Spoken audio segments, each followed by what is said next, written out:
Good morning all friends, আশা করি তোমরা সবাই ভালোই আছো, আমিও ভালো আছি।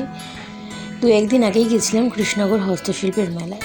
আর প্রতি বছরই ডিসেম্বর মাস নাগাদ এই মেলা বসে। তো এবারও গেলাম, অন্যথা করলাম না, কারণ আমার খুব ভালো লাগে। তো সুন্দর সুন্দর হাতের কাজের জিনিসপত্র দেখতে পাওয়া যায়। যদিও সব কেনা সম্ভব নয়, তবুও দেখা তো যায়। তো চলে গেছিলাম মেলা দেখতে। আর এই আর্টিফিশিয়াল এই ফুলগুলো আমার কাছে দারুণ লাগে, সত্যি কথা, এত সুন্দর লাগে। আর মেলা মানেই লোকজন জমায়েত তো থাকবেই। আর হাতের কাজের জিনিসপত্রগুলো এত সুন্দর থাকে, কত নাম না জানা শিল্পীদের সব হাতের কাজ। হয়তো এদের নামও আমরা জানি না, জানতেও পারবো না, কিন্তু এদের যে কাজকর্ম, সত্যি কথা বলতে ভাষায় প্রকাশ করা যায় না। হ্যাঁ, আমি তো প্রচুর স্টলে ঘুরেছি, প্রচুর স্টল থাকে এখানে। এই যে এগুলো যেমন দেখছেন, এগুলো সব হচ্ছে কি অর্নামেন্টস। আর এত সুন্দর এই হচ্ছে ইয়াররিংস। এগুলো হচ্ছে আমার দুর্বল জায়গা, প্রচুর কেনা হয় কিন্তু পড়ার সময় আর পড়া হয় না। কী কী কিনলাম সেটা তোমাদের পরের দিন দেখাবো। আর এই হাতের কাজগুলো দেখো কী সুন্দর, যেন জীবন্ত লাগছে সব কিছু। এটাই কিন্তু ভালো লাগে। আর যেমন সোনাঝুরিতে গেলে দেখতে পাওয়া যায় বেশ কিছু জিনিসপত্র, খুবই সুন্দর লাগে হ্যান্ডিক্রাফট জিনিসপত্রগুলো। তো মেলায় ঘুরতে আর জিনিসপত্র দেখতে খুবই ভালো লাগে। তো আমি গেছিলাম একটু বিকেল করেই, কারণ সন্ধ্যার দিকে গেলে একটু পুরো অন্ধকার হয়ে যায়, একটু আসতেও লেট হয়ে যায়, এমনিতেই ছোটো দিনের বেলা। তো বিকেল গেছিলাম। দিনটা তো আমার দারুণই কাটলো। যেদিকেই তাকাচ্ছি সেদিকেই শুধু দোকান পসরা। আর এই ফুলগুলো, আমি আর থাকতে পারিনি, ফুলগুলোকে দেখে চলে গেছিলাম যে না, একটু যাই ওখানে গিয়ে পিকচার তুলি।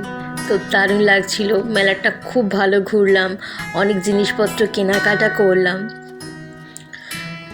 আর মেলা মানেই সেখানে তো খাওয়া দাওয়া থাকবেই, তো খাওয়া দাওয়া করলাম। আমার তো দিনটা খুবই ভালো কাটলো। আর তোমরা জানিও, তোমরা মেলায় গেলে কেমন আনন্দ করো, বা তোমাদের এরিয়াতে এখন কোন মেলা বসছে। তবে একটা জিনিস খুব একটু নিষে লাগে, সেটা হচ্ছে এত হাঁটতে হয়, কারণ একই জায়গায় বারবার করে হাঁটা হয়ে যায়। মনে হচ্ছে ওইখানে বেটার দেখেছিলাম জিনিসটা, আবার চলো পিছনে চলো, তো প্রচুর হাঁটা হয় ওটা। হেঁটে আমি তো খুব টায়ার্ড হয়ে গেছিলাম।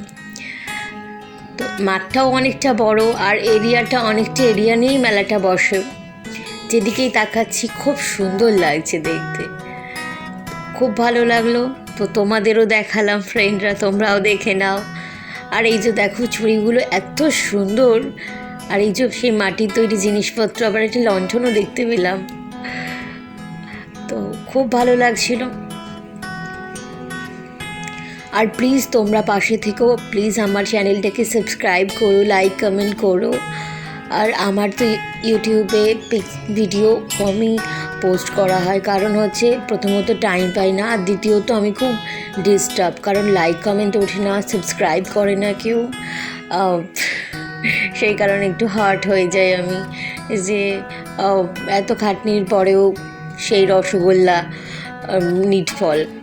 যাই হোক, এই ফুলের দোকানটা আমার কাছে ব্যাপক লাগছিল, মনে হচ্ছিল সব ফুল তুলে নিয়ে চলে আসি আমি বাড়িতে, যদিও সেটা সম্ভব নয়, তবু খুব সুন্দর লাগছিল, একটা দারুণ ফিলিংস আসছিল, এত ফুল। আমার তো খুব দারুণ ঘোরা হলো। আর এখানে আমি আমার ভিডিওটা শেষ করলাম, যদিও ভিডিওটা পোস্ট করতে দুদিন একটু লেটই হলো, লেট করেই করলাম, টাইম পাইনি। তো সবাই খুব ভালো থেকো, নিজের খেয়াল রেখো। আর ঠান্ডা তো পড়ছে এখন। আর সবাই কোথায় কি ঘুরতে যাচ্ছে, প্ল্যান প্রোগ্রাম করছো, জানিও তোমাদের এই ভিডিওটা কেমন লাগলো। আর টাটা, বাই বাই।